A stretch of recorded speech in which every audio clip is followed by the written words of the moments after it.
Different day today, so we're going to have some presentations first thing, and then at 11 o'clock there's a chance for you to grab a coffee, but at the same time, in a room just to the side here, the room behind us, and a room downstairs, there will be YMCAs from around England displaying, and there'll be staff at those displays to talk you through some of the work that we do across the country. So please grab a coffee and then wander through the rooms, chat with people, ask them questions, and find out as much as you can about what we're doing at the moment. For those that are doing presentations on Thursday, we still need your presentations. So could you please make sure you hand those in to us as soon as possible? Yeah? We are trying to also today into our programme squeeze in the first showing of the video from this year's Young Carers Festival. So we are going to try and put that on directly after Denise has spoken. So you'll get a grasp of what happened this weekend. So 11 o'clock will be the marketplace. 12 o'clock sharp, the coaches... I was just coming onto the telephones.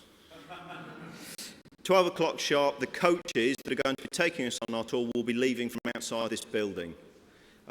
So please make sure you are here because we need to leave at 12 o'clock sharp to stay on time with everything. Thank you very much. But everybody with a mobile phone or other device, please put it on silent or turn it off now. Heavy penalties will be dealt out to people that ignore this. So today there's a bit of a focus on the United Kingdom and the work that we do and some of the projects that we're trying to achieve. It's quite difficult to sort of sum up the UK. We're an ancient nation, but we're quite a funny bunch, to be honest. And so I thought, well, how do I really describe, how do I let people know what the British psyche is, what we're all about? And I don't know if anybody knows, but there's an author called Douglas Adams, and he went to Cambridge University. And he had an experience while he was at Cambridge that I think really sums up what it is to be British. So Douglas Adams went from Cambridge, he went to the station in Cambridge to catch a train to London. And as is always the way, a cup of tea, the staple of the UK diet. He bought a newspaper and he bought a small little packet of 5 biscuits. And when he looked around the cafe, to his horror, he realised that there was no free table. He'd have to share a table with somebody else. So he sat opposite a gentleman who also had a cup of tea, and he also had his newspaper, and Douglas began to read the newspaper. And after a couple of minutes, Douglas opened his packet of biscuits, and he took a biscuit and he started eating it. He was about halfway through the biscuit when the guy sitting opposite him also put his hand into the packet of biscuits, took a biscuit and started eating it. So Douglas Adams thinks, I'm not going to be intimidated by this. He took another biscuit, looked him in the eyes and ate the biscuit. The other guy puts his hand, he takes another bit, the last biscuit in the packet, eats it, folds his newspaper and he walks out of the cafe. Douglas Adams is apoplectic about this, but he hasn't said a word.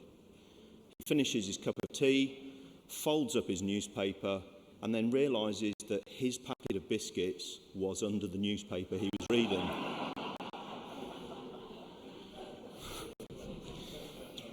So for me, that is quintessentially the British way. We are going to be absolutely furious about stuff, but just not say anything about it, to be polite. Okay, we have got some great speakers this morning. We are going to kick off with Denise Hatton, who's the Chief Executive of YMCA England. As a number of National Secretaries in the room will know, her job is to herd about 100 cats that are the Chief Executives of the English movement. I've just found out today, over 3 years in post, which I'm reliably told is above average life expectancy for a National Secretary. So possibly for the last time, Denise, if you'd like to come and speak to us.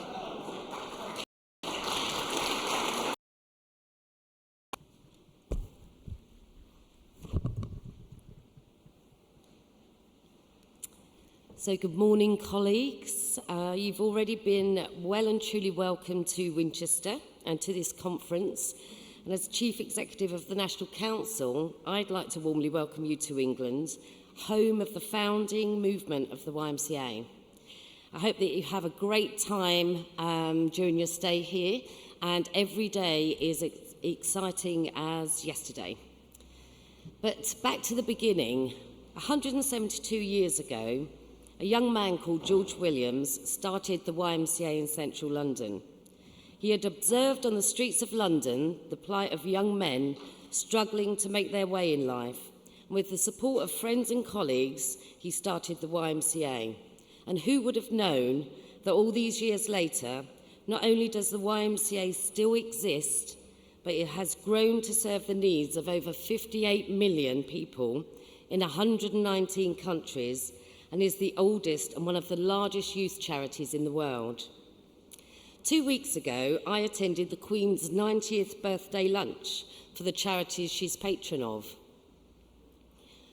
The YMCA is one of those charities, and I was honoured to attend this event with the Williams family, the descendants of George Williams, and they are just as passionate about the work of the YMCA as our founder was.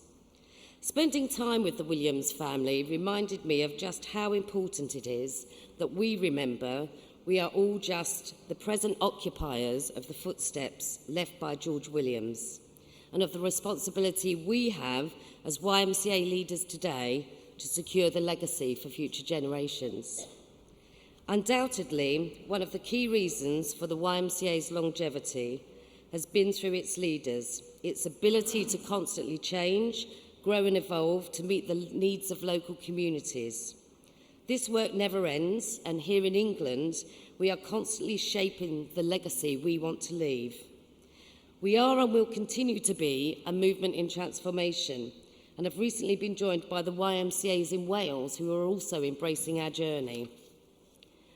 Today, there are 103 YMCAs in England, delivering work in over 530 communities, and impacting upon the lives of over 590,000 people every year. These YMCAs have a combined annual turnover of just over 200 million, employing just under 7,000 staff and engaging 4,300 volunteers. Over the next few days, we will be sharing some of the excellent and innovative work that is taking place in England and even in Scotland, ranging from how even today YMCAs are refocusing and remodelling their work to meet the continuously changing needs of their local communities.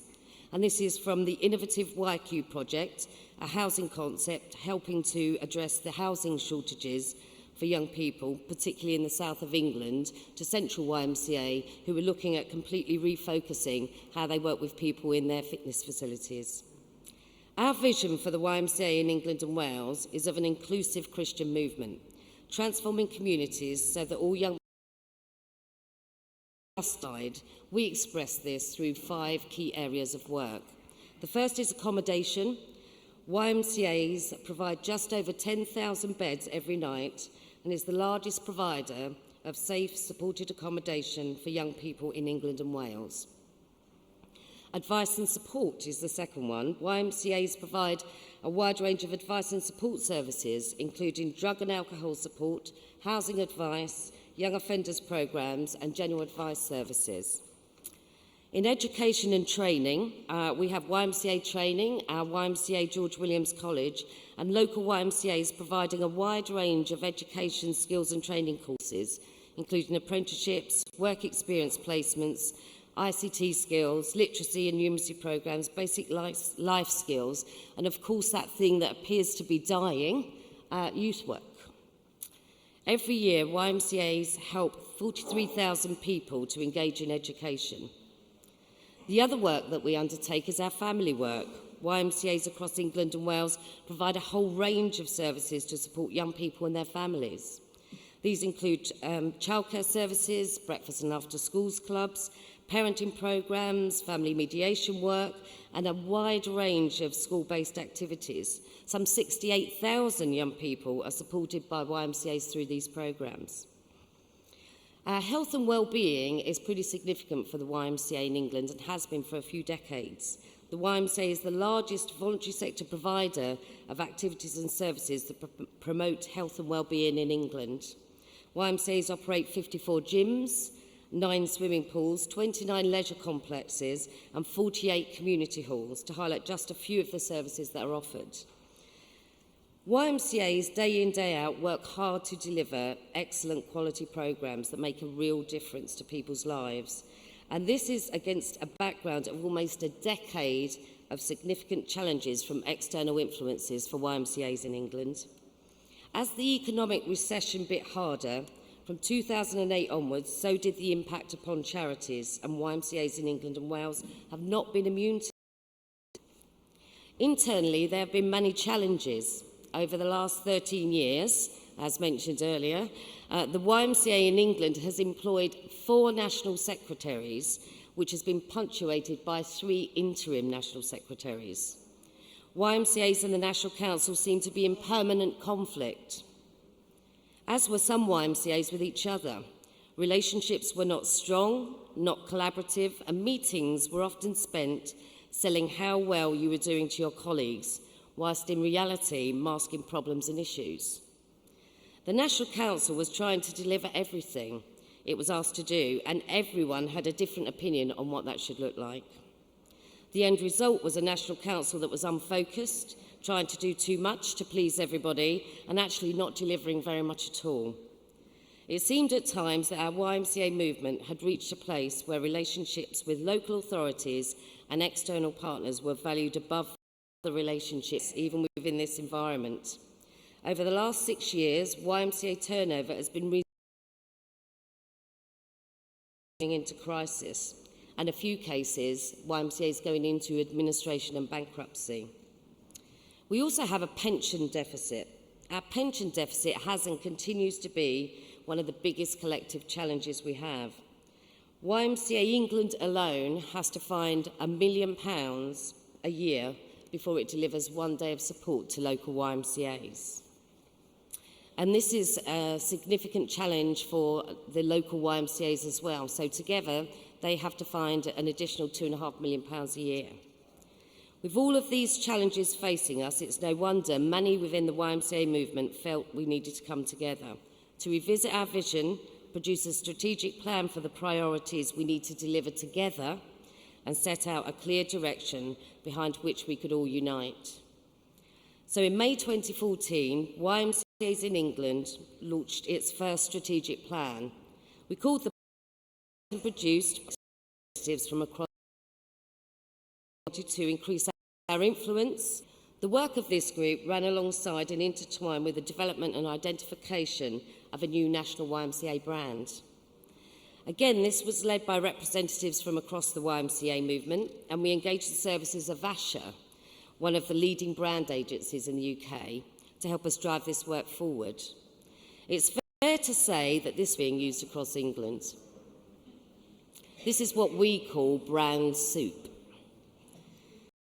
The slide you see perhaps highlights the Federation plan set out by year 3 of the plan, 2017, that 65% of our YMCAs would have adopted the new national brand. This has been significantly exceeded. By the end of year 2, April 2016, 68% of YMCAs had adopted the brand and are implementing this across their work. 16 out of the top 20 YMCAs in terms of turnover have also adopted the new brand, and we have 4 more YMCAs only last week that have said that they want to continue to come into the brand as well. That will give us 75% of the total turnover of the YMCA movement adopting the new brand. We are confident that during this year, the percentage of YMCAs who adopt it will exceed 80%. We do recognise that not every YMCA is in a position to join the brand at the same pace. And in such a challenging financial environment, we do further recognise that a brand means new investment, and not every YMCA will be able to do this. We have just undertaken a review of the brand and are in the process of mulling over the results from it. What is clear, however, is that the new brand has been a success, What we need to do now is to support those that are not in already to come in. One of the key aims of the Federation Plan was to increase our influence. 5 years ago, YMCA didn't really do much public policy work, and that vacuum was in England, often giving out mixed fire to. As we have looked to implement this aim, we have had two challenges. The first is to ensure that the National Council do not become the body that holds national signature programmes. Growth comes from YMCAs, so we need to pause in England and take time to ensure we have clarity on the National Council's role in this aim, so that we're not taken down a road that we hadn't intended. Secondly, YMCAs need to have capacity and shape for growth.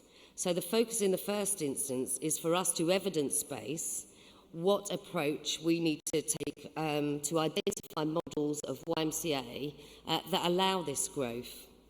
We need to provide the evidence that show not just financial information, but how YMCA's impact benefits. YMCAs can then use this information so they can make him should take priority over just trying to grow. However, it would be remiss of me not to point out at this time that even with the significant reduction in funding and the struggles that we've had to reach another 100,000 young people, YMCAs are still working in more communities than they were 10 years ago. So a great achievement that shows the passion, resilience, and about working together better. This is one of the aims that we've also had some success in. I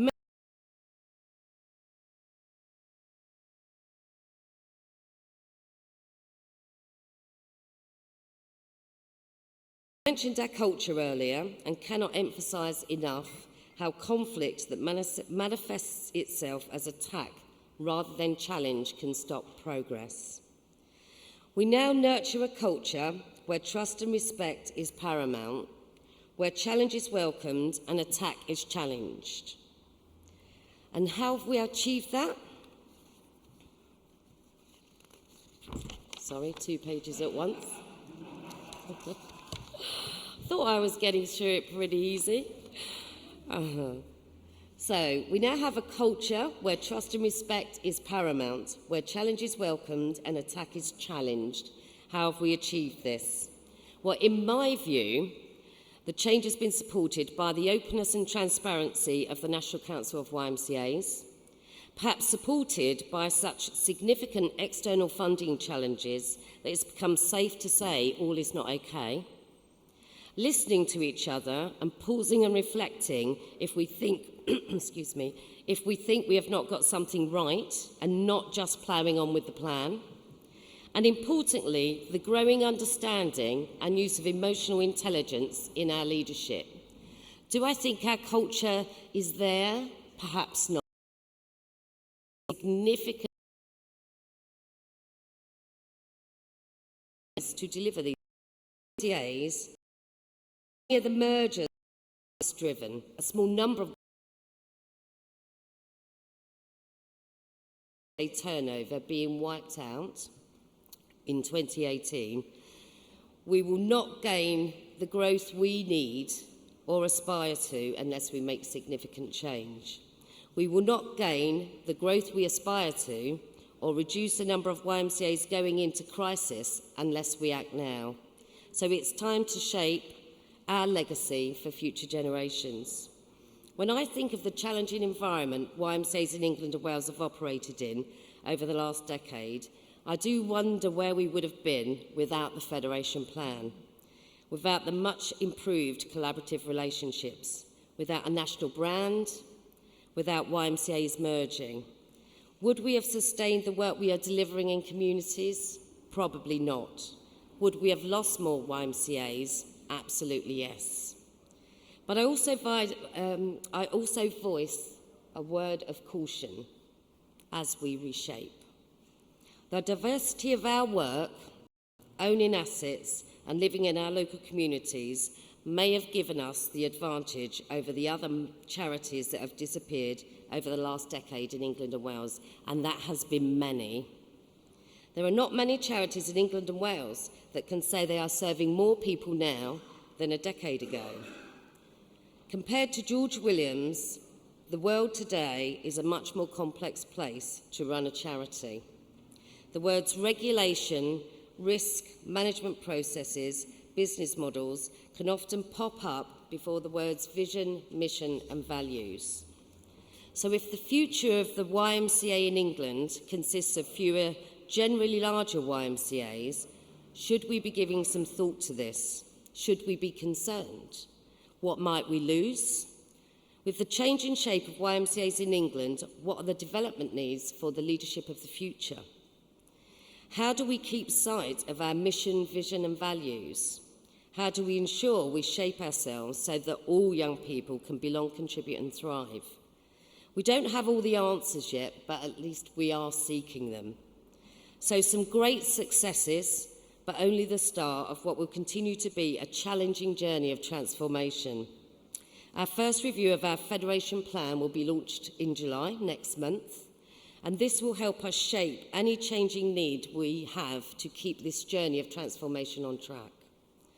I am sure the picture of change is something that resonates with many of you in this room. In England, we know that we have to face more challenges, particularly in the external and legislative environments. But we remain positive that we can transform our movement so that we have strong, sustainable YMCAs transforming more communities so that all young people can belong, contribute and thrive. So I am looking forward to the next step on our journey of transformation with some concern, but absolutely with great excitement.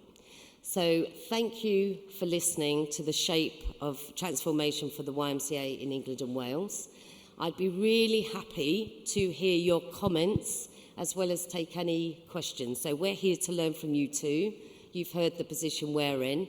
But before I do, I just want to say please enjoy the innovation that you will see today.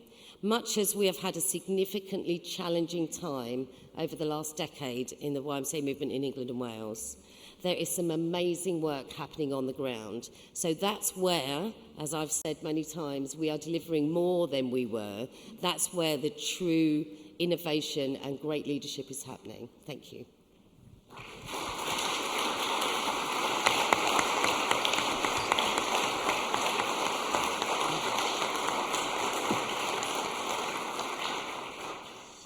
Okay, so thank you. You are on some amazing tables, so we're going to try and do things a little bit differently today. If you would like, we are going to give you 3 minutes to discuss with the other people on your table the issues that Denise has raised, and then we will come back to you and perhaps your table can create a question to ask. Is that okay? So your 3 minutes begins now.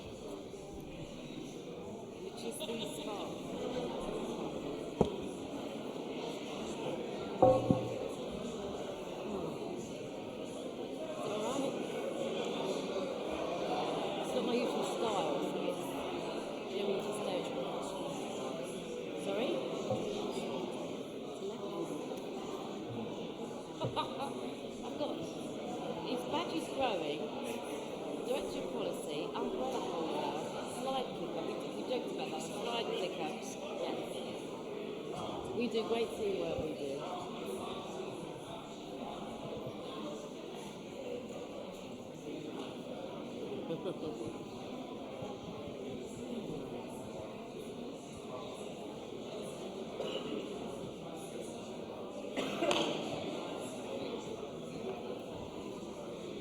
It was so much, it's really funny. I'd like to go off and do my own thing. I like to look at people constantly. Get so you're the champion sometimes, is it? We'll say this and I'll say that. I'm just looking around to make sure I didn't upset any of my colleagues. That's the right thing. Right. I don't know, Chris is going.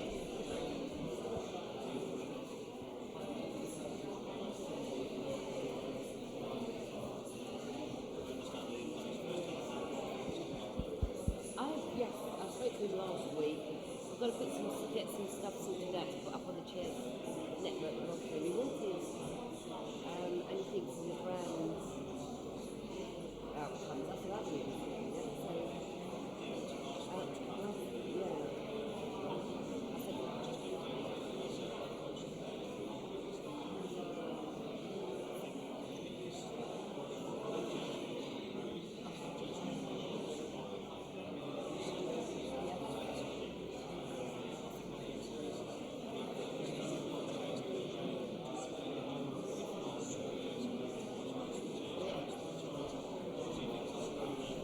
Sorry, I'm just adjusting the machine while we're waiting. Okay. No, I haven't. No. Yeah, hasn't touched it. But, yeah, I think it's going to be great. What I've said is, so I think we can put up that we're reviewing the random process that's gone through and start yours, but actually we need to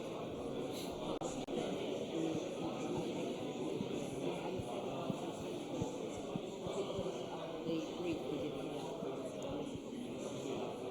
This is what you might want to talk about. Yeah.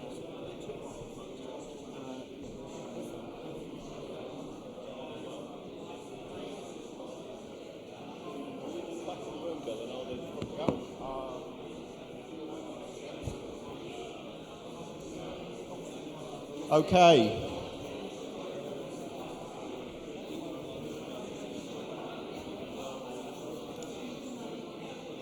Can we come back together again and see if there are any questions, please? They obviously.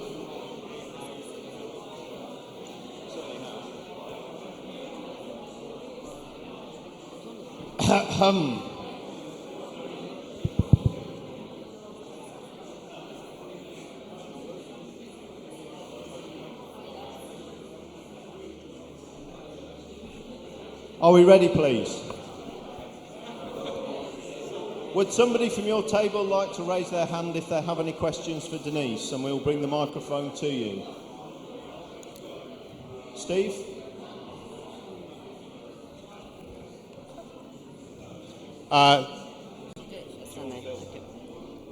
It's not your question. Hi, Denise. There was violent agreement at this table that the stories that you portrayed in England don't just belong in England. They belong in many of our YMCAs. And so the question that it was my question, so I'll ask you. If you knew 5 years ago what you know today, what would you have done differently? And then if you get that one figured out, what are the questions that you want to start asking today that will matter 5 years from now? Okay. I suppose what would I have done 5 years ago? What would I have done differently? I suppose, knowing what I know now. I think what I would have done the same is, I think in England we should have focused on our culture. So, as I said, I think without the right culture, progress is hampered. So it throws up so many barriers. So I think that's what I would have done the same. What I would have done differently is probably invested the time in shaping our future. So before we tried to do other things, I think we would have been asking those significant questions that our perception work has raised. So I felt that we got off and running before we really knew what the people we were serving thought of us, and perhaps helped shape the thinking of what we wanted to deliver. So I think that's what we would have done. We would have done the perceptions work first, looked at how we wanted to shape ourselves, and then driven forward. And the other question was around the questions I would ask today for 5 years' time. Was that the second half of the question? Yeah, I mean, what advice would you give YMCA federations in the room in terms of the questions we should be asking ourselves today that will help us think, that will sort of define the next 5 years?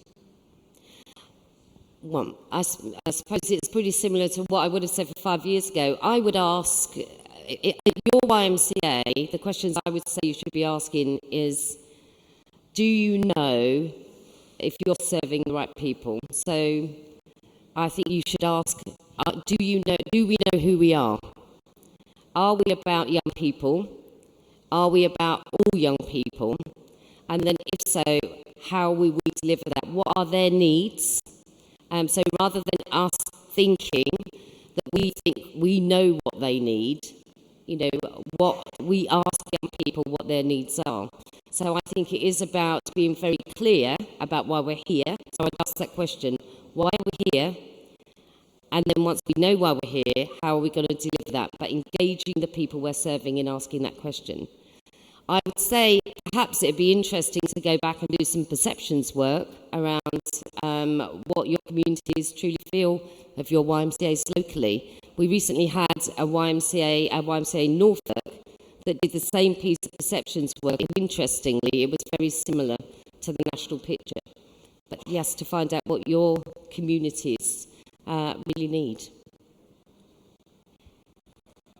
Okay, does anyone else have a question?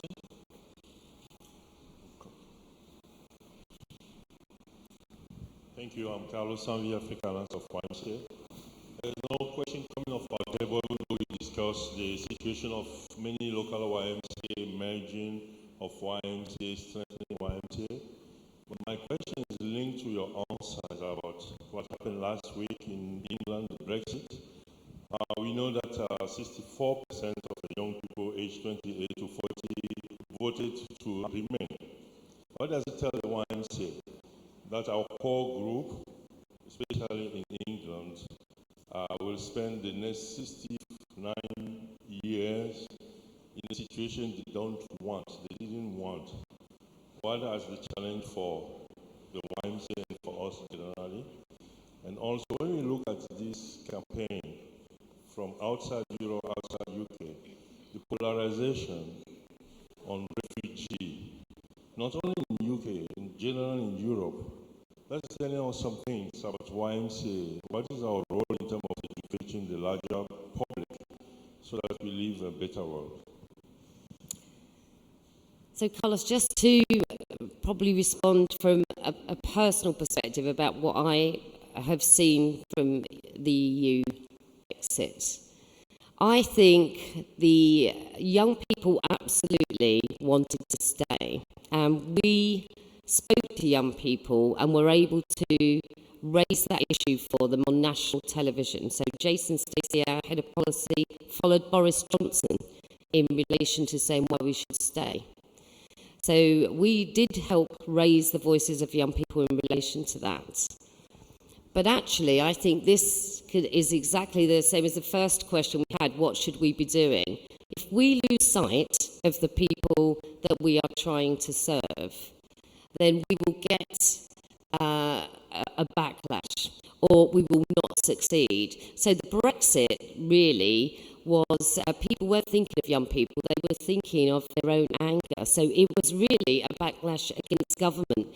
And absolutely, I think there was a small number of people in England that might have said that migration might have been one of those issues.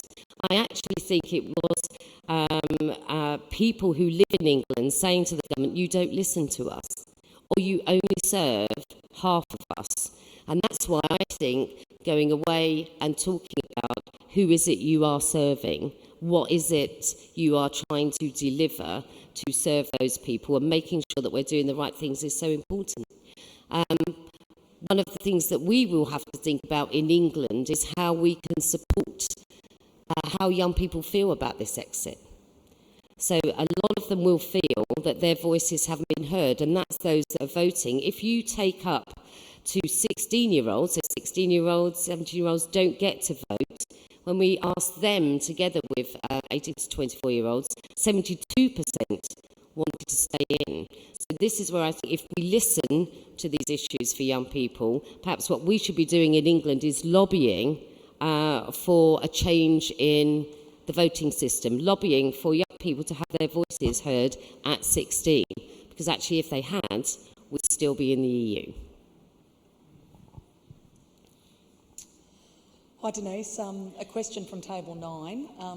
Collectively we were doing cartwheels in total agreement with everything you had to say. So I'm not hearing that. I don't think the mic's there. I'm not hearing it. can you hear that now? So collectively we were doing cartwheels in collective agreement about what you were saying, and certainly with Australia there's a mirror between the English situation and where we are at. The question that we had for you is, what is the work that you are doing from the national perspective with 103 CEO leaders across England to help shape the behaviour of those CEOs to work together to help build the culture that you're talking about? You certainly mentioned that culture was so important in terms of shaping the future. What's the work that you're doing is the question with those CEOs. So I suppose we started with showing leadership ourselves in relation to that behaviour. So our culture that we had was a culture of attack. It was a culture of there was egos, and it was everybody would do it differently. I think that's what we need to remember. Everybody would do stuff differently. But in order to change the culture, the first thing we did was stopped the people at YMCA England having a culture where they attacked YMCAs. In order to do that, we reshaped and we lost a lot of people. A number of people who'd been in the YMCA perhaps similar length of time to me. So they've been around a long time. We were brave. We said we need to change as a national office. And I think showing that leadership where we challenged our own behaviour, we developed a behaviour of respect with local YMCAs. We trust local YMCAs. We challenged inappropriate behaviour, and that has filtered through, I believe. We stepped up and did it ourselves first. But it is important when we are looking at cultural change to understand how important emotional intelligence is in that. It's not something, Ross said yesterday about being genuine about these things. Emotional intelligence is something that most people, or all people probably, can understand. You need to be aware of what makes you tick and what makes other people tick. Making sure you use that information with a genuine heart is what will change your culture. So it's not worth people just saying, I've been on an emotional intelligence workshop, I now know how to do it, and think that will change your culture. You as leaders, and which is what I think we did, you as leaders need to genuinely want to use that in your heart. Okay, do one last question.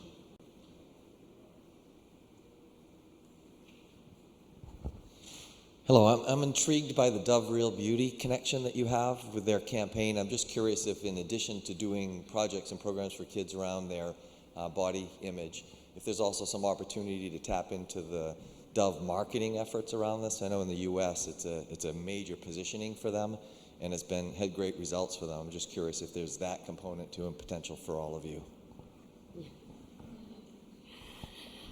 I just want to say, I didn't quite catch all of that. I don't know if it's my hearing or it might be my hearing.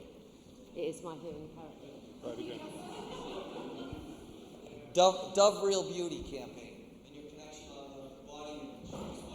Marketing component of it for Dove has benefited you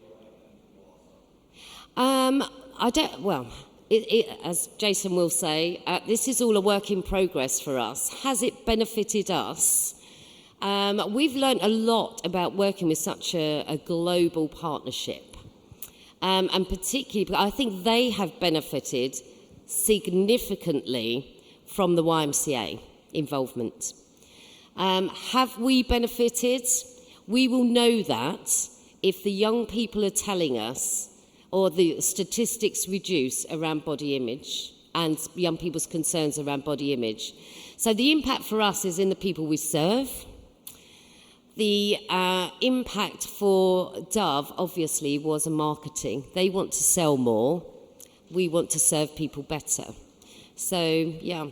This has been a real learning curve for us in relation to our partnership with Dove. I think that we undersold ourselves. So they get a lot for their buck. And I think they've really benefited from it. But, you know, young people, not even just young people, you know, Be Real is about everybody. If this code makes change in the industries that it's aimed at, I think then the YMCA has invested wisely in working with Dove to support the people we serve. Excellent. Thank you very much, Denise. Some key bits to pick up for me. One is, Denise, you talked about listening, consulting, but then acting. And I think actually that's really important. It's great to listen and to consult with people, but you actually need to follow it up with real actions and real change. And I think we've seen a lot of that. I think also this concentration on it actually being about the local communities and staying relevant to the needs within the local community, positive perceptions within the community, are vital to us going forward with strength and growth and really invigorating young people across our country. So, Denise, thank you very much. You're very welcome. A small gift. It's not ticking. Thank you.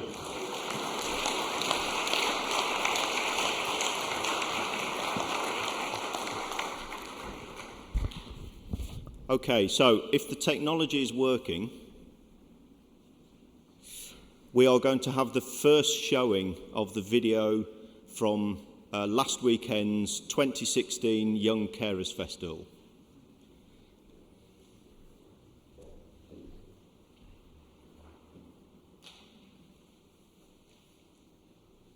"17 years ago, the Young Carers Festival was the brainchild of two incredible people.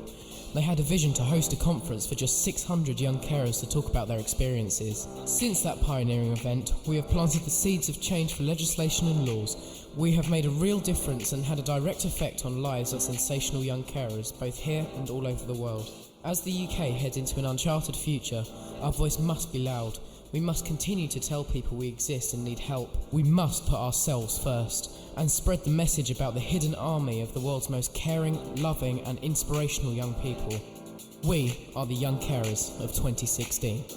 It's actually quite a relief to know that there's other young carers here and that I can talk to them and everything and make some friends that I can talk to about young carer stuff. I got this feeling inside my bones. It goes electric wavy when I turn it on. You don't really think of how many young carers there are, and it's hard to estimate how many there would be in one area, never mind the whole UK. I just bottle everything up and then explode. It just doesn't work.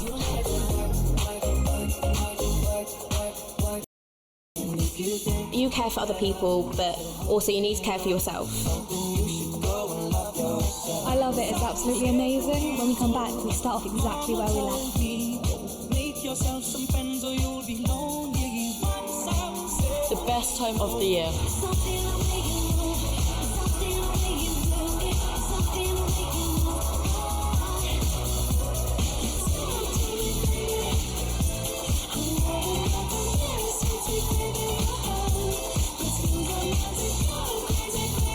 It changes every year, because the first year I was really terrified because I've never been camping before. Now I've got used to it, even camping in the rain. A lot of them have opened up, and they've totally opened up this new personality we've never seen before, because they've never had the chance to be a child like they can here. Because here you can run around till midnight and all of that. You can't do that at home when you're caring for someone.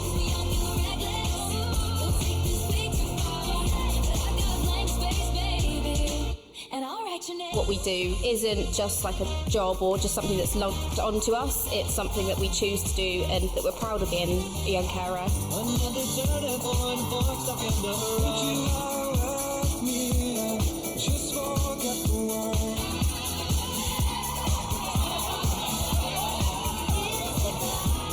It makes me feel better about caring about other people, so it feels better to be here than being judged about it. I don't think I would really change anything. It's perfect this way.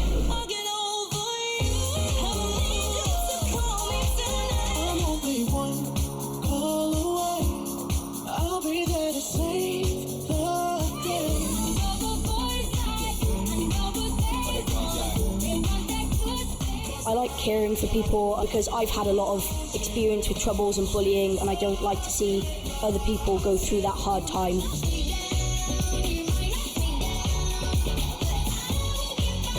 I can make a difference in someone's life. When I first found out I was a young carer, it was very isolating. It was scary, like you had a label. But then coming to a festival like this, you realise that you're not the only one. Oh, it means that, to me, that I can help other people get through all the difficulties they have in their own lives.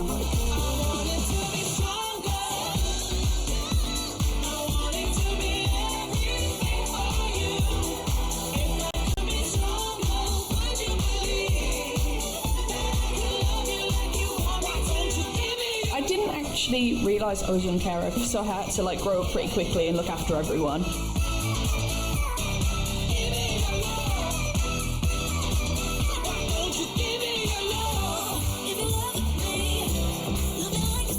The percussion thingy where they splatter paint all over us. It's probably the best and biggest fireworks display I've ever seen. But one thing that I have noticed year after year is that friendships are formed, but it's something more than that. We become more of a family than anything else, and to see everybody enjoying that experience and becoming that close is awe-inspiring. I wish for my mum to live a normal life and to get better. I wish for my brother to feel happy again. I wish that my mum will be okay forever and always.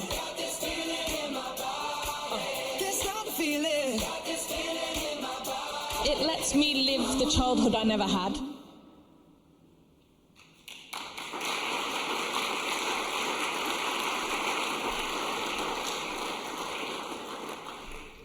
So you know you're in the right business when you watch a video like that and you just can't help but smile. So, okay, next up, a presentation from Rod Allerton, who I am lucky enough to have in my senior team at the YMCA in Cambridgeshire and Peterborough, talking about something very close to my heart, and having spoken with a few of you over the last day or so, it would seem that mental health issues for young people are a universal factor rather than affecting just us locally. So, Rod, take it away.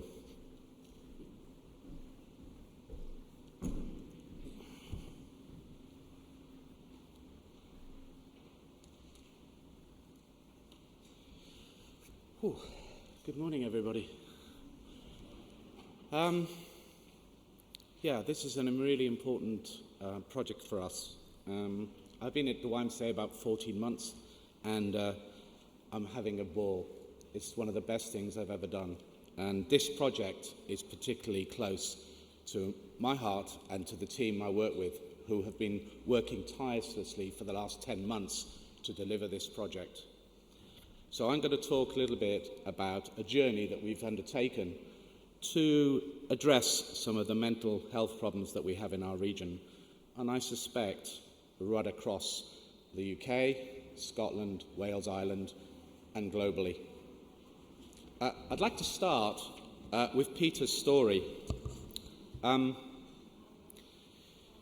suspect if Peter was here, he'd probably be saying something like this. Hi, I'm Peter. I'm 14, at school, and struggling to hold it together. I don't get into trouble at school. My performance at school is okay, it's average. I don't have bad parents. I'm not deprived. I love my parents, but I just can't seem to talk to them. They love me, but they don't understand. I'm depressed, anxious about a lot of things at the moment.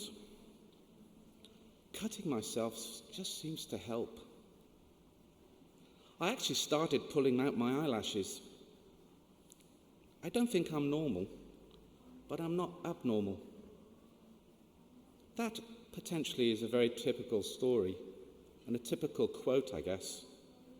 So I'd like to dedicate this presentation to Peter, because I have a lot of Peters in my area, and I suspect you in your communities and in your schools, you probably have a lot of Peters too. So let's start at the very beginning. Let's start at what I'm calling, if I can find the kit. Has anybody got the machine? Aha. Is it? Thank you. Thanks so much. So, let's talk a little bit about the need. There are a number of projects, there are a number of data sets that you can look at, but generally on a national perspective, it's very difficult to find real hard data. I came across an eminent professor in actually Strathclyde University, Dr. Cooper, who produced an excellent report back in 1415 called A Review and a Critical Evaluation of Mental Health. And in his paper, he talked about the need. Need is growing fast. Last year alone, over 70,000 cases were put together in England alone, young people who have mental health problems.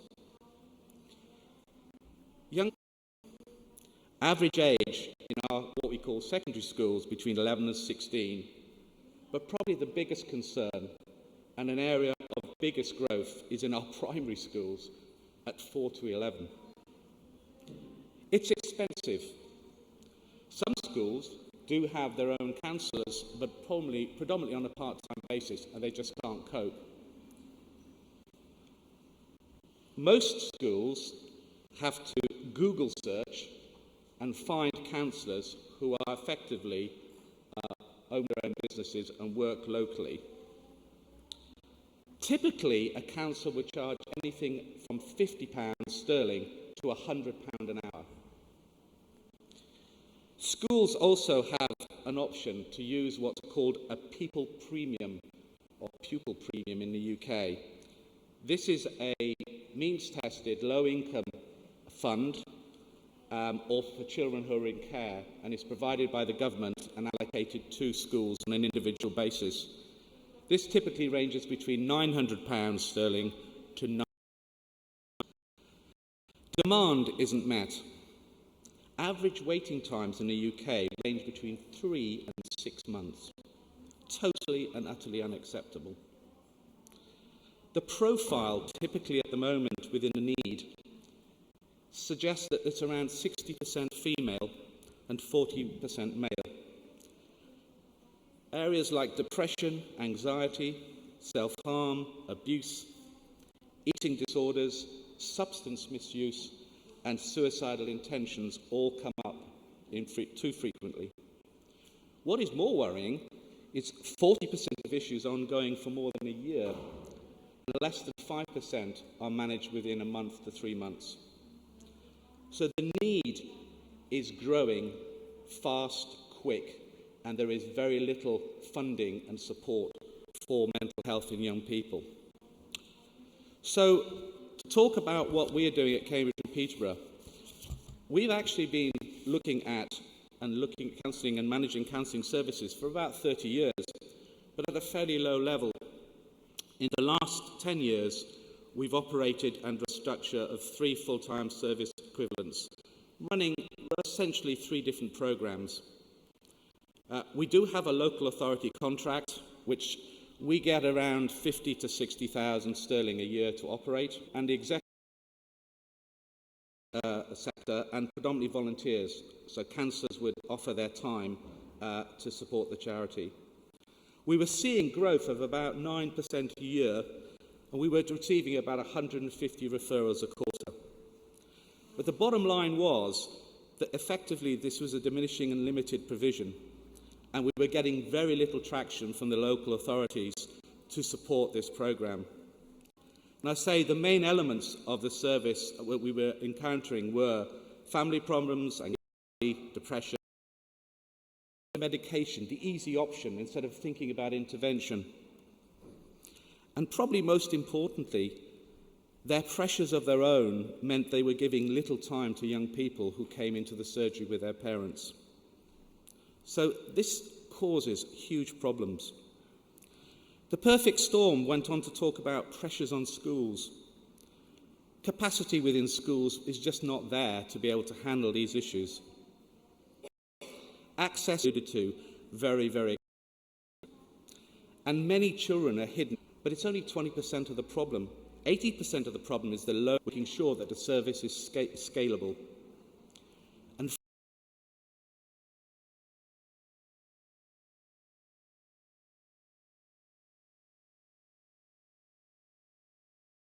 finally, if we deliver the right financial model and we create the surplus, we can start to then build into prevention, which is an absolute key part of the model. However, we really didn't know enough about the service, about the needs of our potential clients, the schools, and ultimately our young people. So I did something a little different, is I invited and paid for, effectively, a consultant to come in and work with me. And the idea was to go out into the region, understand the service user requirements, and look at how the market forces in our region were working in terms of other charities who were doing the same work, what consultants were doing, counsellors were doing, and to really understand exactly what we needed to do before we pressed the button. That was a really important piece of research, which I'll come back to a little bit later. And the final part of the model is always about prevention. And we were looking at a model where we could work in partnership with both the statutory elements of the service as well as the private sector. And again, I'll come back to that again. But there were three parts to the prevention model, which is around pupils, schools, and parents. So, in July 15, we started to put the enterprise model together, and we started to test the process. So first of all, we developed a new service and proposition. We tried to learn from the 8 contracts we already had. We had some issues around capacity, but essentially we created on paper a new model and a new proposition, and we resolved to test it in a soft launch before we went to a hard launch. So in July 15, we put together the research project. And the plan was to go and talk to around 30 schools over 3 months, talking to CEOs and principals, budget holders, and staff who were at the front line in dealing with their mental health problems with their school pupils. The pilot objectives were very straightforward. 1, test our service delivery and capability. 2, research pricing options, because this is essentially a standalone service that is reliant on its own income. Refine the financial model, develop a database, and in the way of those 30 consultations, try and attract some contracts as quickly as possible.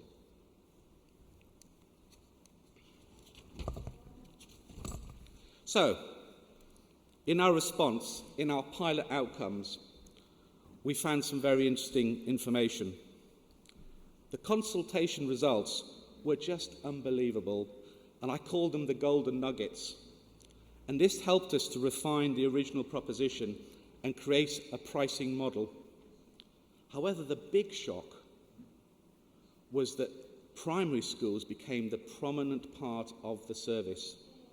And later you'll see that nearly 60% of our contracts were actually with primary schools and not secondary schools. So the research helped us to uncover this primary school issue.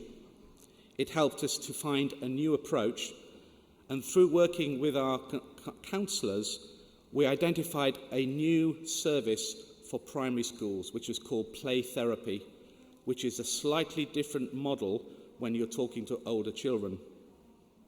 So we had to then go and recruit the specialist play therapy counsellors, which wasn't very easy. We developed a very interesting model on pricing. So, between these 4 walls, schools are not great payers. So we had to find a way of ensuring we didn't get into debt, and we were able to support the service. So we came up with this unique pricing model called banked hours. And schools pay £2,000 sterling up front, come back to that a little bit, without exception, period of over 60. By that nature, they tend to work. We will guarantee them a contract with the 50 you need plan, financial data that we get every month.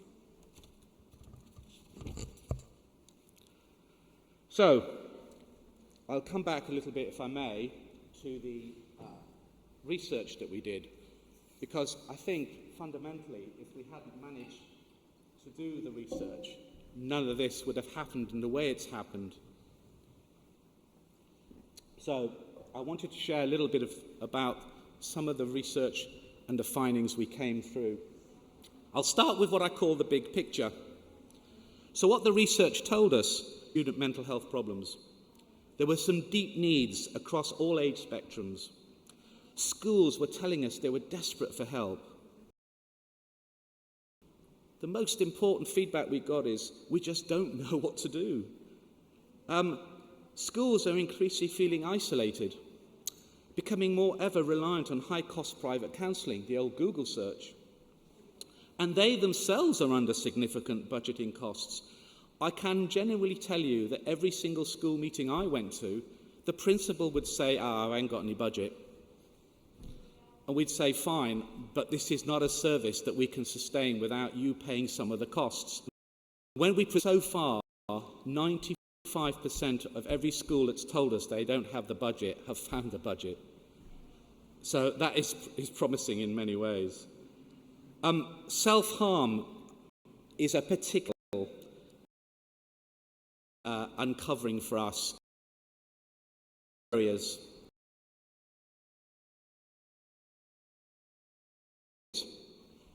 that we identify else. Now, we have a programme called EastEnders here in the UK. It's known as a soap opera. This is some of the set up a staff training department which we will lead and launch very shortly, because teachers said, come and teach us about what we need to be looking at. And in fact, if we get this right, they'll be our sales arm, because they'll identify the need, we'll come in and resolve it. So, how are we going to measure the impact?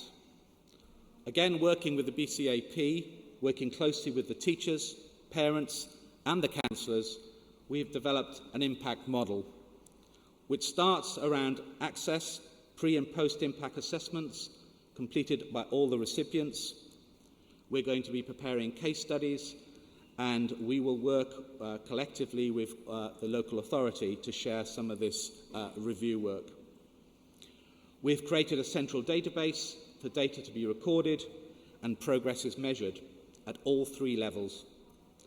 And finally, we'll have data sets which allow us to quantify the comparisons and draw across all the areas that we've worked with, and each individual child will be monitored closely in that triangle. And finally, we'll be able to present a range of reports that allows us to see how we are working, both on an individual basis with each child, on a school basis, and then regionally. Okay, key data. Some metrics for you since September 14. So to date, we've reached over 327 schools. We now have a regional coverage across Cambridgeshire, and we're now starting to expand to other areas. We've contacted over 240 schools. We've had 98 meetings and presentations, and we've talked to over 151 staff and stakeholders. Clinical impact. To date, 650 pupils are now receiving counselling and therapy. This is equated to 4,000 hours of counselling we've delivered. And we've already got, we launched it in May, 84 pupils receiving group therapy. Some of the key financials. To date, 30 contracts secured, 80,000 sterling generated, 100% retention. 20,000 of that is repeat business. And we've achieved a surplus to date of £9,000, which is part of the pilot scheme. For the following year, we're going to go for an additional 50 contracts. We expect to achieve 243,000 in income. We believe our costs are around 18,000, which will give us a surplus of just under 60,000.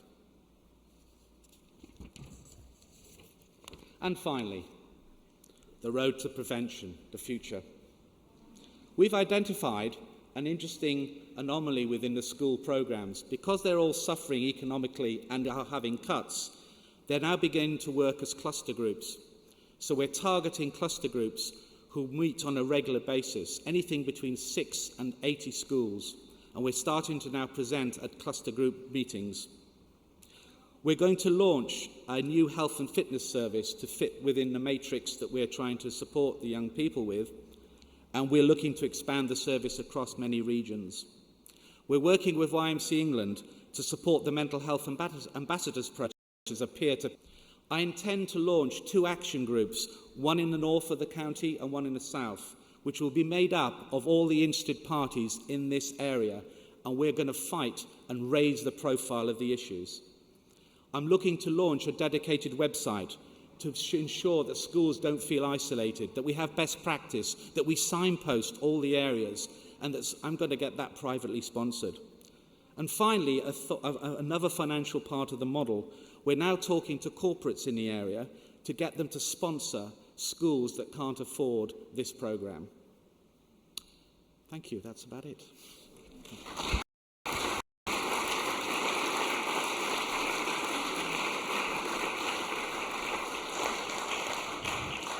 Okay, so I'm going to give you 60 seconds to talk on your tables, and then we'll take questions from your tables.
Okay, do we have any questions? Bill?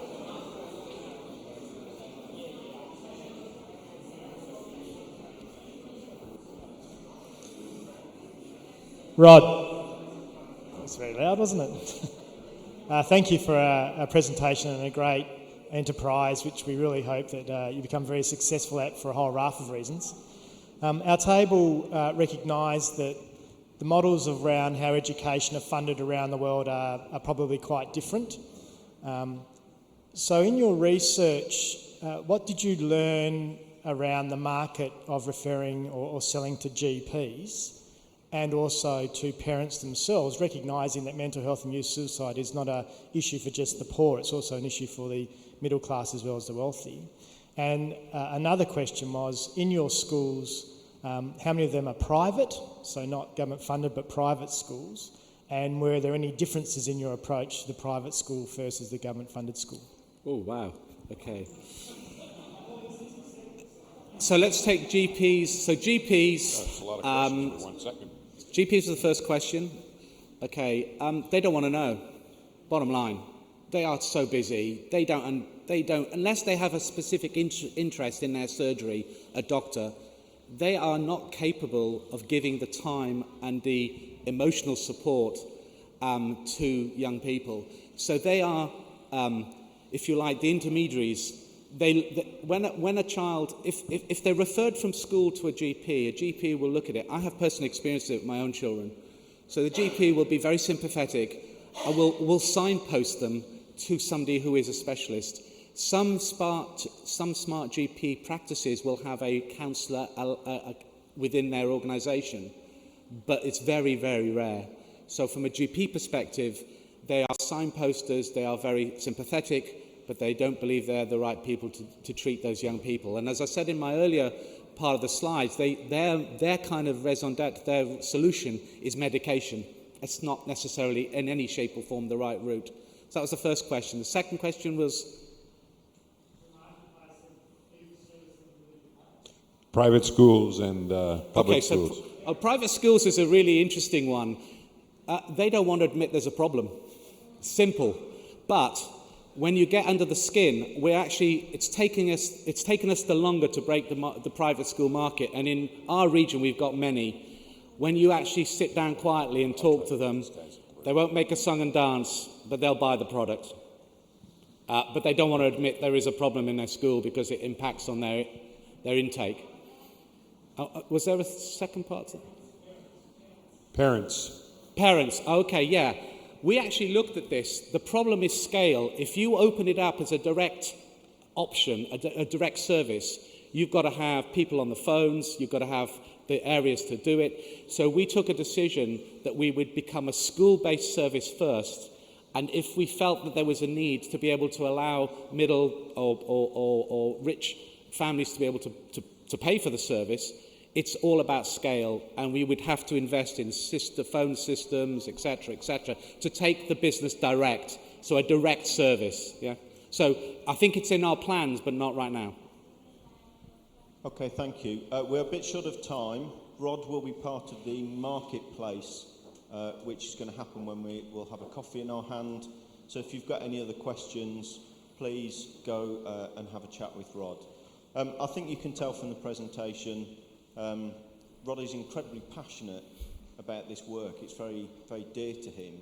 And I think that what is really interesting for me to see as the Chief Executive here is that he has taken what is a great personal passion, he's injected a massive amount of leadership, but he's also used a bit of innovation to make it happen and to make it actually deliver to the people that we really want to reach. So I hope you enjoyed the talk, and a round of applause for Rod. Thank you very much. Okay, our next speaker is Colin McFarlane from our colleagues over the border in the latest country to join the EU, Scotland.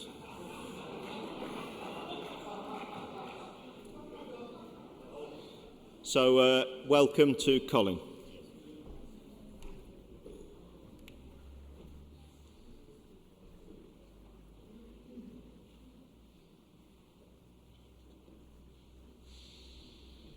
Morning, ladies and gentlemen. Are you still with us? Are you a bit tired? Do we need to get up out of our seats and maybe do a wee bit of a movement? Up you go. Come on. Have any of you heard of brain gym? So, left, right, crossover. Gets the brain firing, up you get. Good.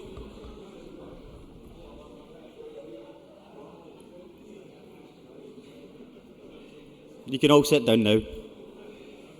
This is great, telling people what to do.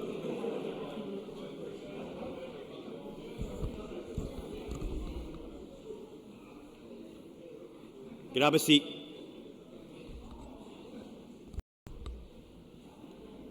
I would firstly like to say thank you for the opportunity to come to the World Urban Network. This is my first time being at the network,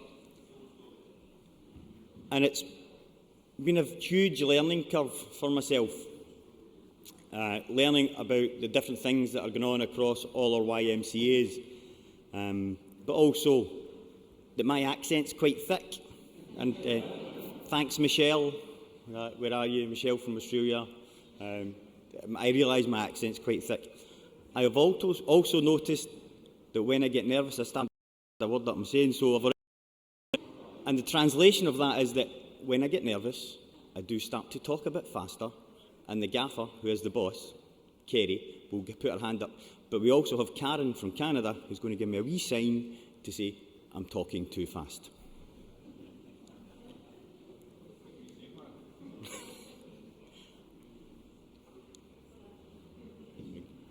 My buttons aren't working.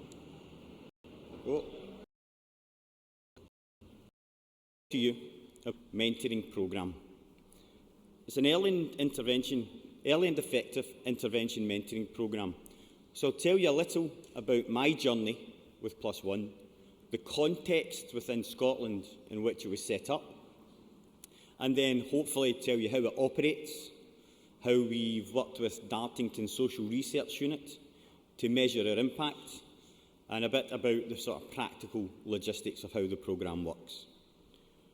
So as I said, it's based around early and effective intervention, and it's a mentoring programme. In 2008, I've been involved in the YMCA since 1997, and done a variety of jobs in that time. At the time, 2008, I was I was the General Secretary of a local association, and we had some significant issues in Scotland, primarily around youth offending. So we had the third highest rate of youth offending in Western Europe, and we also had the highest rate of knife crime among young men in Scotland, where you had a 1 in 5 chance, particularly in the west of Scotland, of being affected by knife crime. Not statistics we are particularly proud of. What happened at that time is there was a realisation from our Scottish Government and from senior partners, particularly within Social Work Scotland and the Police Violence Reduction Unit, that what we were doing wasn't working, and locking people up is not the right solution.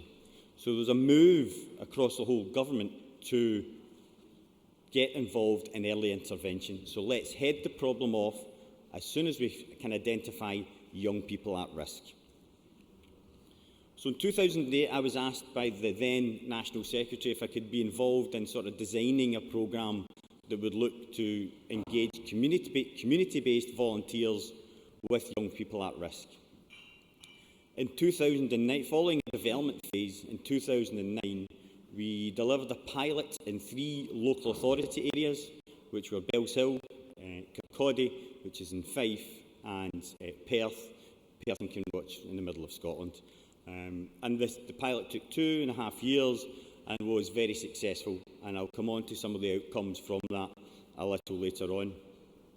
So for me now to come back to look at the national role of this programme has really been quite exciting. So taking it from infancy through pilot phase to delivery and hopefully onwards into the future. As I said, it's around early and effective intervention, and a lot of it will be work with young people that you will already know or understand, but I think it was really keen from Rod's speech. They may not be displaying behaviours that mean they would be identified by people. They may not be causing trouble. They may not be young people that we've got issues about, but there's a concern across partnerships that something needs to happen to support these young people. So +1 was born. What we did a bit of research across Social Work Scotland, Police Violence Reduction Unit, our local associations, was to identify what we felt were risk factors that young people were facing that would mean there was a likelihood that they would become youth offenders. And you can see them there. So any young person that may have disruption or is already disengaged with school, young people that may have offending or have aggressive or antisocial behaviours, if there's conflict in the family home, if there's any substance misuse by the young person. The key one one of the key ones is the lack of a positive adult role model. There's been a recent piece of research done in Scotland on Polmont, which is our youth offenders prison, and 75% of the young men who are incarcerated at Polmont would identify as having no positive male role model in their lives. So huge statistic about our young men. Another part is association with antisocial peers. Fits in a lot with a lot of the attachment theory practice that's going on right now, and the other being weak community ties. Now, a young person wouldn't have to display all of this. That's been researched by, as I say, Dartington's Social Research Unit and some other partners at Scottish Government.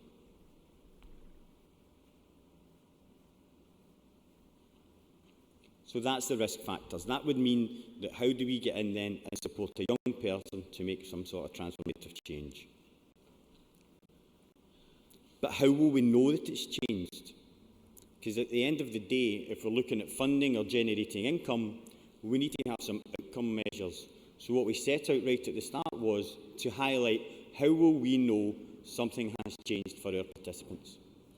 So the outcome measures that we use for the +1 programme are, can we identify reduced aggression and behaviour? Do the participants have better cooperation and sharing skills, so modelling pro-social behaviours? Is there an increased commitment to school? Because again, there's a lot of evidence out there that when young people are out of school, they are at a far greater risk of being involved in antisocial behaviours, offending or risk-taking behaviours. Do the participants have an improved perception of drug risk, and can they start managing any of the behaviours around that? And does a young person have a better self-esteem, self-confidence, so an improved perception of themselves and can feel better about themselves? And I'll talk a wee bit later about focused conversations and locus of control, because this is crucial to a young person beginning to design their own way forward and make better positive life decisions for themselves. Can young people, participants and partners identify improved peer relationships? And finally, are there fewer police interactions and negative consequences for the young person? I probably should have mentioned as well, when we're saying it's early and effective intervention, that the programme is targeted primarily for 8 to 14-year-olds. And again, that was a conscious decision in Scotland, because at the time, around 2008, there was huge investment in early years. So children not to sort of 5, 6, there was lots and lots of funding for that. And again, possibly similar to other countries, there was a huge investment in the how do we get more young people into employment, which left a bit of a gap between the, okay, so you're 8 to 16 and there's not really a lot of money there to support your onward journey. Hence, +1 was born, as I said, but YMCA Scotland, with partners, identified that gap in provision.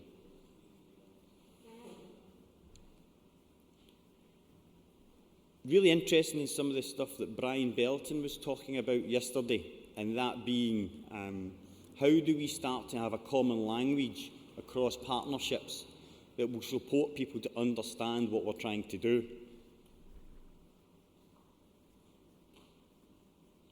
And out of that was born our logic model.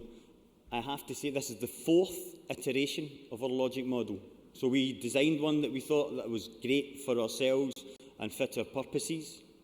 We then looked to develop that from the learning we got from our projects in our pilot phase.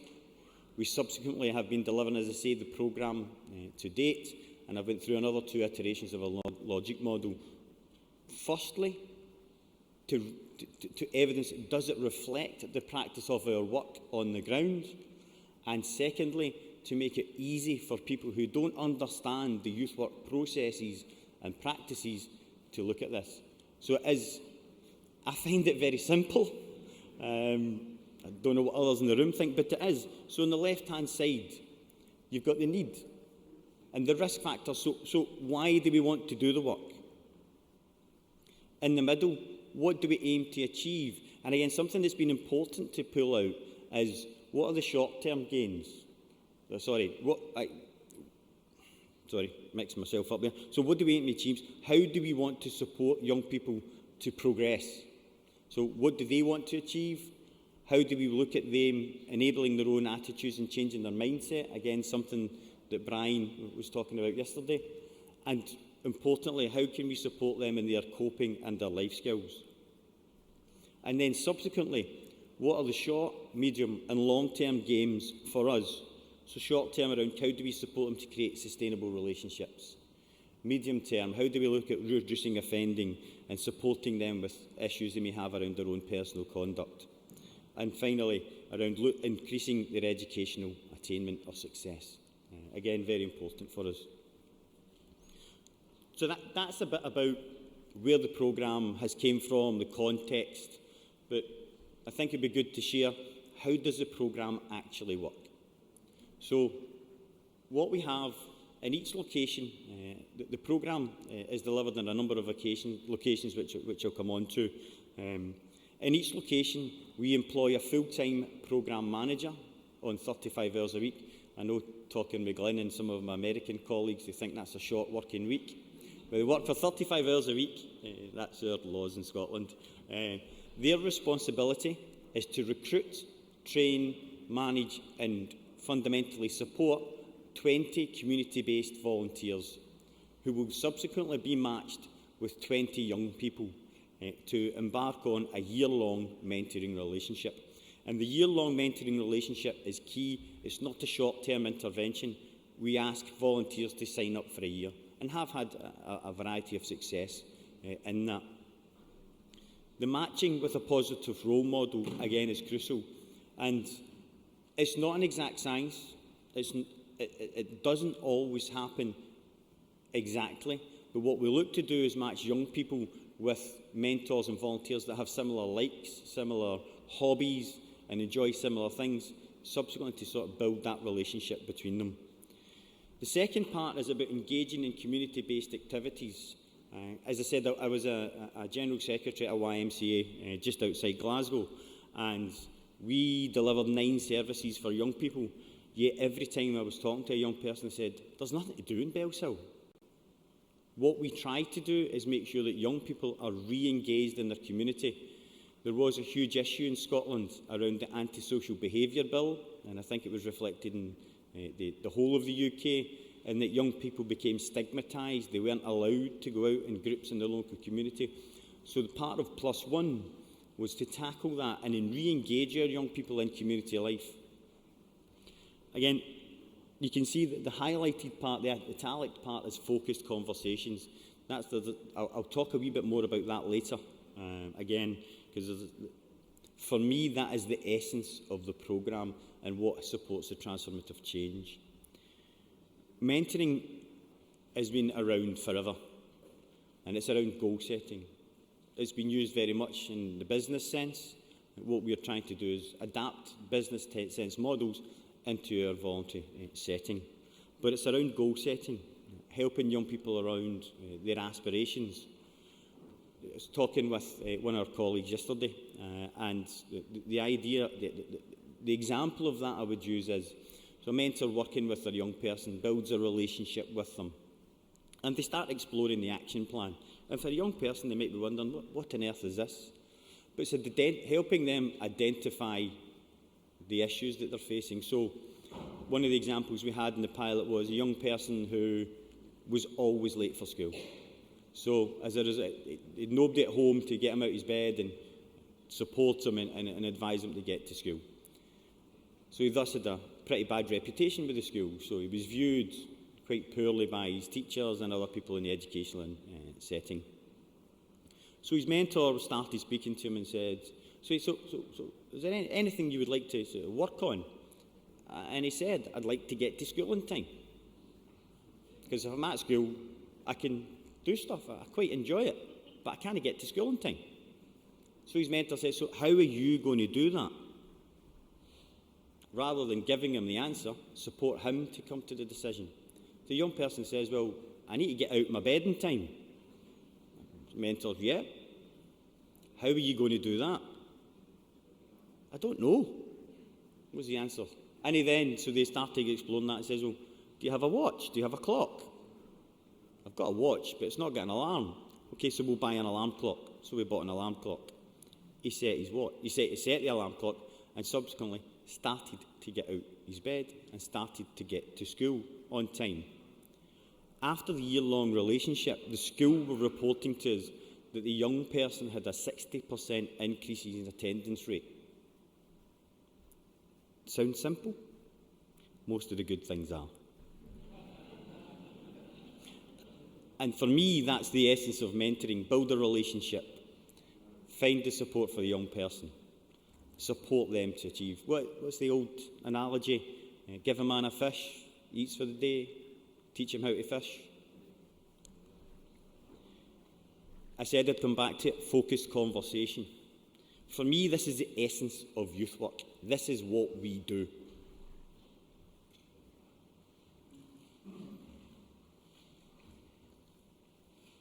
A focused conversation happens. It's not a linear process, so I can't tell you when exactly it will happen. No one delivering the mentoring programme or a mentor would tell you when exactly it happens, at what point in the relationship with a young person it happens. But we do have evidence and know that it happens. It's that point after you've built a relationship with a young person where they start to talk to you about some of the issues they face. And the mentor can then reflect back to them what they are facing and how they can make that decision. It's focused around a particular issue, and we don't then extrapolate that into all the issues a young person's facing. We focus on particular need at a particular time, driven by the young person's agenda, for us providing the support to them to explore that issue. Now, that will range across, as I said, getting out to your bedding time, to whole issues that young people face in their daily life. And we train and support our mentors and equip them with skills and abilities to enable to manage that relationship.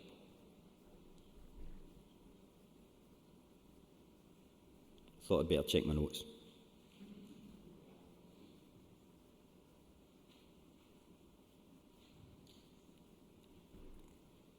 Again, the aims of the programme are to deliver our outcome measures. But that's not just what we're there to do. Fundamentally, it's about supporting the young person wherever they're at. And crucial to that process and the mentoring process is for them to be able to have decision-making skills. I see a show of hands. Many people in the room still have engagement with young people. How many of you with your hands in the air, keep your hands in the air, please.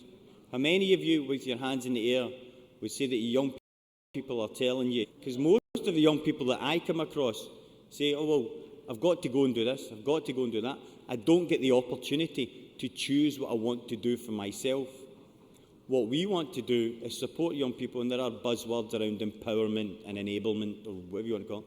It's to support young people to have those life skills to make that decision for themselves. For me, that is the principal aim. How we show that principal aim is through the outcome measures that I identified earlier on. I did mention earlier on the research that's recently been conducted at Polmont Youth Offenders of Prison around the positive adult quote, insanity is a definition when you keep doing the same things over and over again, expecting a different result. What we have realised is that for a lot of the young people in our life who we engage with, they have no other learning or no other option than to act the way that they see. They learn from us, they learn from their environment. So for a lot of the young people who display the risk factors, they don't have someone that would model behaviour, manners, how to engage with other people, how to react in certain situations. So one of the things that we train our mentors in is that positive role modelling and reinforcing it all the time. This is how we behave. So if you see how I behave, will that come back and reflect on you? So it's that positive reinforcement. So I mentioned earlier on that the pilot phase from 2009 to 2011-12 happened in 3 local authority areas, 3 pilot sites. We're now currently delivering 12 locations across Scotland. That was about, we received some funding from Realising Ambition, which is part 1.2 million, which is part of the big lottery. And that wasn't, which was quite different, that wasn't to prove if the model works. We know +1 works in the 3 local areas. I'll show you a little later. The evaluations and independent evaluations that took place on them. We know the model works. What we were trying to do, and have proven, I hope, is that can you take a model in Glasgow and put it in Edinburgh? Can you take that model in Edinburgh and put it in Aberdeen? How do you replicate a model with fidelity to achieve the outcomes that you want? And again, that was a bit difficult for us to get our heads around. Throw into the mix that you're not just allowed to work with YMCAs was also a bit of a challenge for us. So we run the programme in 12 sites across Scotland, of which only 8 are YMCAs. We have 4 non-YMCA partners delivering the service, 1 in Glasgow, 1 in Ayrshire, 1 in South Lanarkshire, and 1 in Dundee. And that was a serious decision for our National Council and Executive to take, because surely as the national, But in order to realise the support that we feel we needed to offer to young people, we had to bite that bullet, to be honest. So we developed a social franchise model. And as part of that social franchise model, we have a due diligence procedure. And as a person who grew up in the world of youth work and being a face-to-face youth worker before moving on my journey, this whole due diligence procedures, legal franchise agreements, was all a bit scary. But with support from our partners, we've been able to develop that. So, as I say, we operate in a social franchise model across 12 locations in Scotland. Each franchise partner will go through the due diligence process, and that then enabled us to evidence that at that time, some of our YMCAs who wanted to deliver the programme and where they didn't have the line management systems in place, they didn't have the financial structures in place. So that then gave is fundamentally who we are and what. Youth work is very close to my heart. It's a completely different way of working from anything that I've spoke with some folk before. I used to be a professional football player, which was a very selfish existence. It's all about me. This whole giving to other people, supporting other people, letting young people make decisions has all been a bit of a journey for myself. But we have huge issues around the growing attainment gap between young people from poorer and less privileged environments who are privileged. We've got huge issues in, for our young people growing up in low economy households. So what we are research unit who are identifying and backing up what we're saying. So the important stuff, does it work? Of course I'm going to say yes. So from the pilot phase, in which thankfully, as I said, I was involved in, we had 2 independent evaluations conducted on +1. Firstly, Dundee University, who deliver a lot of community education qualifications and as an independent body, came in and evaluated the 2-year pilot. We also did, and then some of them had significantly improved their behaviour. There is a likelihood that they will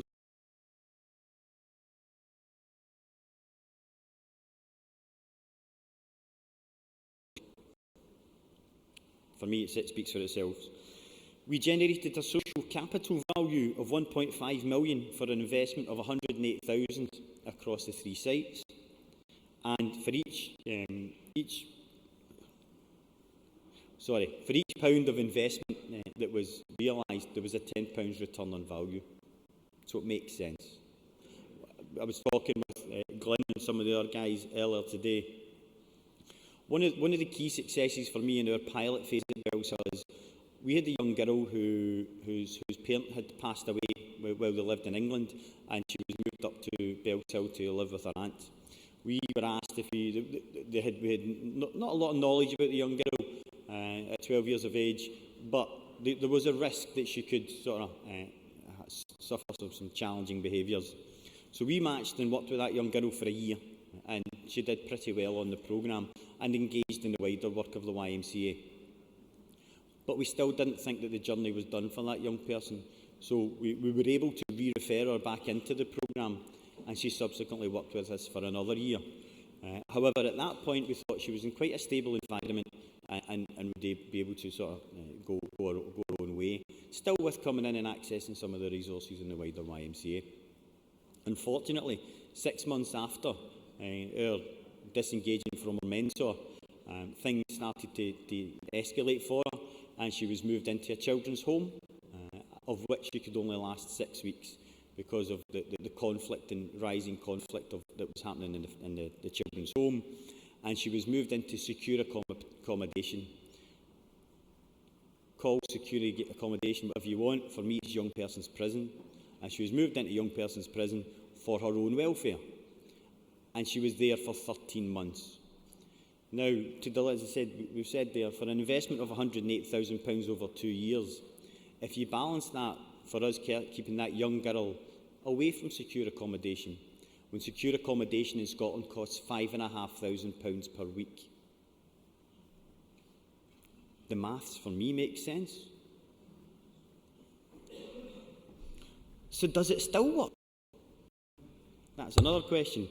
Recently, as in 2015, in August 2015, there was an evaluation for our site in Kirkcaldy, which is again in Fife and was one of the pilot sites and has subsequently kept the programme going. Previous year, 14 to 15, a mentoring relationship during 2014, and 90% of them reduced their offending behaviour. 85% increased their attendance at school and maintained their educational attainment. And again, I'm not saying that with the support of +1 and a mentor, we will help young people be better at school. But the fact that they're at school more leads us to believe, but we can't make any claims on that. Activities. All young people reported improvements at home. Again, for me, huge. And 28 new volunteers were recruited and trained into the programme, and 2/3 of those were women, and 85% are aged under the age of 14. So it's supporting people to re-engage with other young people in their community. And it's okay me telling you all this. Probably a good idea to let some of the participants tell you this. So I'm going to show you a short 5 minutes video. Hope it works. And we've got some young people talking, although it's again with our broad Scottish accents. Hopefully you'll be able to pick up what they're saying. We've got some mentors talking about their journey, and that's been a huge piece of learning for us, and how mentors have grown and changed. Just before the video, I'll tell you a quick one as well. I've got lots of wee stories. I get invited to advisory groups around the delivery of the +1 programme, and I was at the last one for our in Pennycook, which is just south of Edinburgh. And the programme manager was reporting to the advisory group that she, unfortunately, and she was really sad, she'd just lost 4 mentors. So it was a bit of an issue for us. And I'm sitting going, don't. And she said, but we've been unemployed for the last 6 months, got a new job. 2 of them went to university, and the 4th one got a promotion because of the skills and abilities she'd learned from the young person she'd been working with. So mentors go on a huge journey and learn from the young people they're engaged with as well. So hopefully some of that will come out in the video. And we've also got some parents talking about the programme.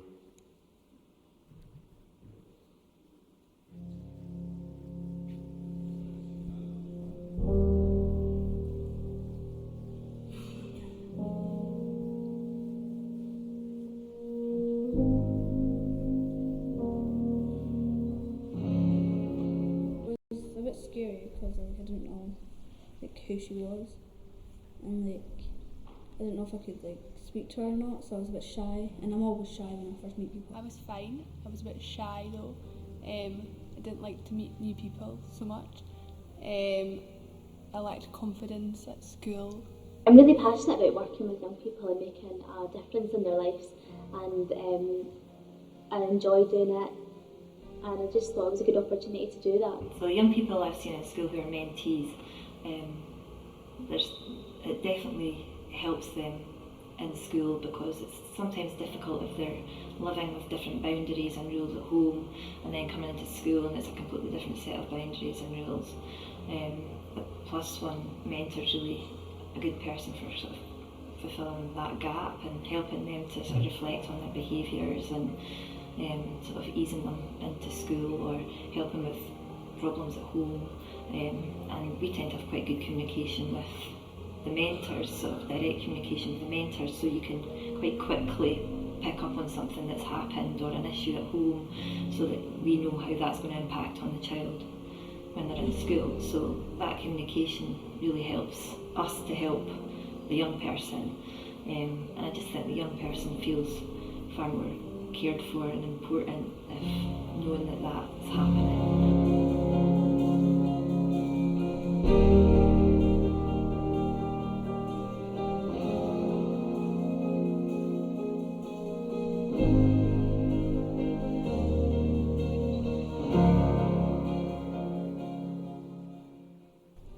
It helped me with my family, and it was good. It's got my self-esteem better, and my anger management issues better, and Like I don't lose my temper as much, and then it's got me back into school and stuff like that. So I think my mum and dad don't worry about me as much. They don't worry about me being so shy at school, and they know that I can make friends easier and stuff now. I'm not saying it'd work for everyone, but kept me out of trouble. I think the most positive things are the times you see him coping with things that he wouldn't normally be able to cope with. When you see him looking and behaving like all the other children and just fitting in. I just remember a particular night, he'd seen Sam on the Wednesday, he had a lot on at school, it was a really tricky week for him. He saw Sam on the Wednesday, he went to youth club at night and he came flying out of the doors with a whole heap of other boys, laughing, joking, just one of the crowd. And that's exactly what I want. One in particular young person I'm working with, he has developed a really good relationship with his male mentor, and he strives to be like him. He strives to be, you know, that good citizen, that active individual, and has really, I mean, he's really enjoyed his time with his male mentor. So since beginning mentoring my young person, so maybe 6 months ago, I've seen massive changes in sort of the way he carries himself, his behaviour, the way he talks about himself, and and then I've been hearing lots of things about how he's behaving at school. So if he's back on, so he was always on a part-time thing. The thing I love the most is just how happy he is, and it's like a genuine smile, and it's just a happy wee kid, and that makes everything worthwhile.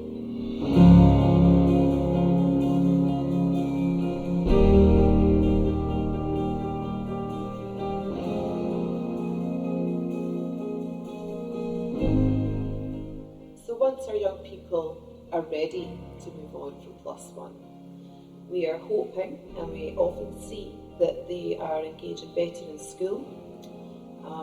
Their relationships with their parents often improve because we also work with the families and provide support, advocacy, whatever's needed for them to be able to bond again in that relationship. Again, each mentor brings something unique and different, and that's why matching the mentor to the mentee is so important. We're hoping that they'll go on and find work, that they'll be able to have the confidence and the skills to go on and actually contribute to society.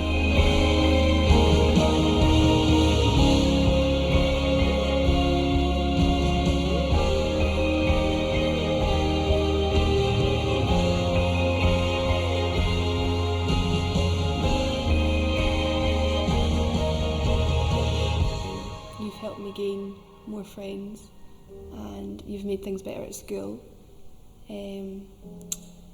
Thank you for showing me new things and getting me into other activities that I wouldn't have found without you. I would like to thank everyone that made sort of +1 happen. I don't know about, but yeah, just know that there's lots of young lives being changed. I think the +1 programme is very worthwhile, and to mentor a young person for a year, I think really impacts the young person in a positive way, and feel like it's also beneficial for the mentor to gain that experience as well, and to sort of bridge that gap between the family and professional organisations. So yeah, it's a really good programme and I really recommend it. So the first person I would want to thank would be Sam, because he's been a support to my son, but he has also supported me when things have been difficult and listened to me and gone out of his way to remind me of all the good things that are going on as well, and that's been really helpful and really important to us at a difficult time. So I'd like to say a huge thank you to social work, to education, to multi-agency groups, to all of those who refer to +1 mentoring and who are beginning to see that mentoring works. Thank you so much for believing in us and for believing in our volunteer mentors. We'll keep up the good work as long as you keep on referring. Thank you.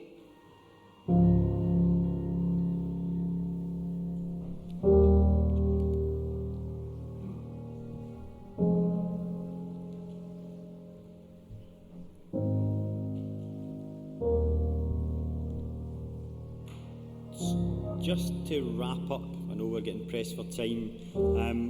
What the Plus One, so obviously we're delivering the programme in 12 locations across Scotland, and evaluation and evidence is great, but there is now a bigger push to do case studies, and hopefully you've seen a bit from the video about people's own journey.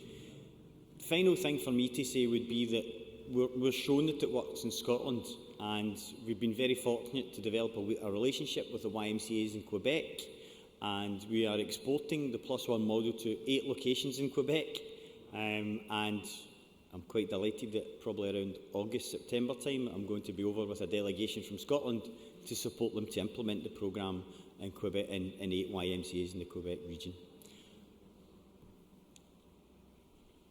If I haven't covered everything, and I probably haven't, please get in contact with myself or our Chief Executive, Kerry Riley, who's here today, or have a look on YMCA Scotland's website, and Plus One has also its own website. So, again, thanks very much for the opportunity to speak to you guys today.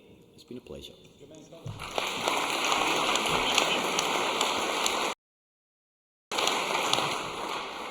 Thank you, Colin. We are unfortunately very pressed for time, so I'm not going to allow questions now, but as Colin said, he and Kerry are around, so please do grab them if you have any questions about the programme. Some things that really struck me was about the process that Plus One has used to identify some of the problems, but impact, and to keep going back and looking at the impacts. And I think that a couple of things for me is Colin sort of saying, well, it's a really simple project, but most of the best things are really simple. And also, he did pose a question, which is, does it work? And then said, well, of course it does. It's a really great programme. So, Colin, it's been an absolute pleasure. Thank you very much.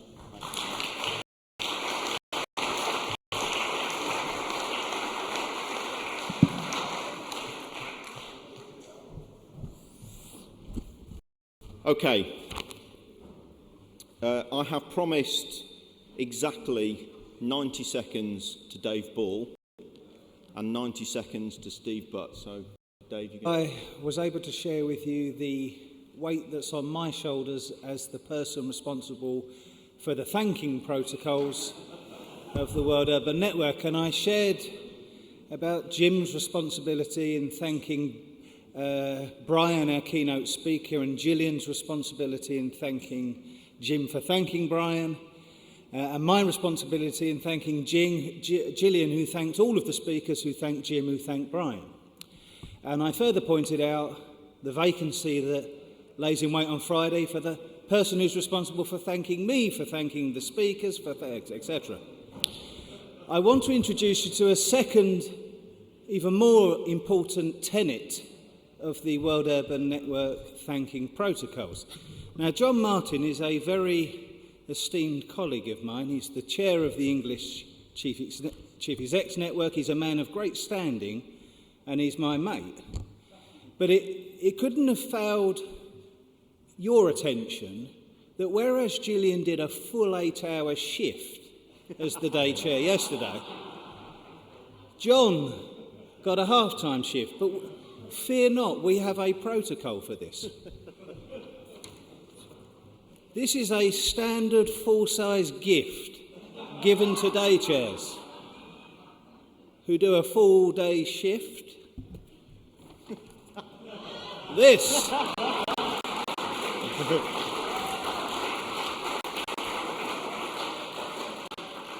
is the full half-sized gift.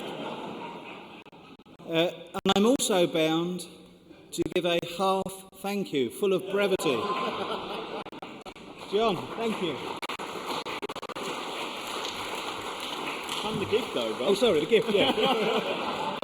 He gets to keep the half gift. And tomorrow I will give you further insights into the complex world of thanking protocols. One brief thing, 90 seconds. Beer and hymns tonight. Yesterday, Ashley, where's Ashley? Is she here? Ashley spoke about the wonderful work of Toronto YMCA.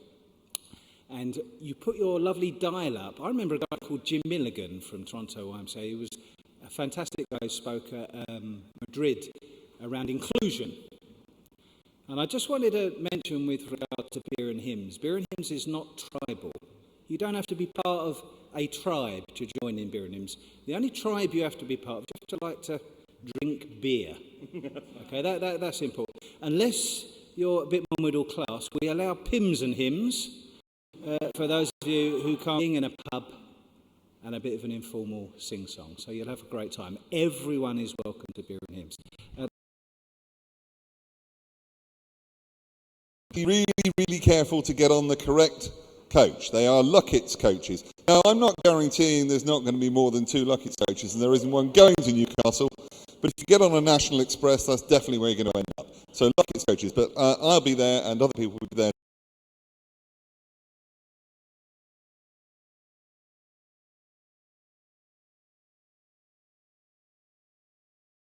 To make sure that it's right. Thank you. Thank you. Before we leave for the coaches, which is at 12 o'clock sharp, there will be bottles of water at the back of the room for you to take, so that you've got YMCA here. If we do have a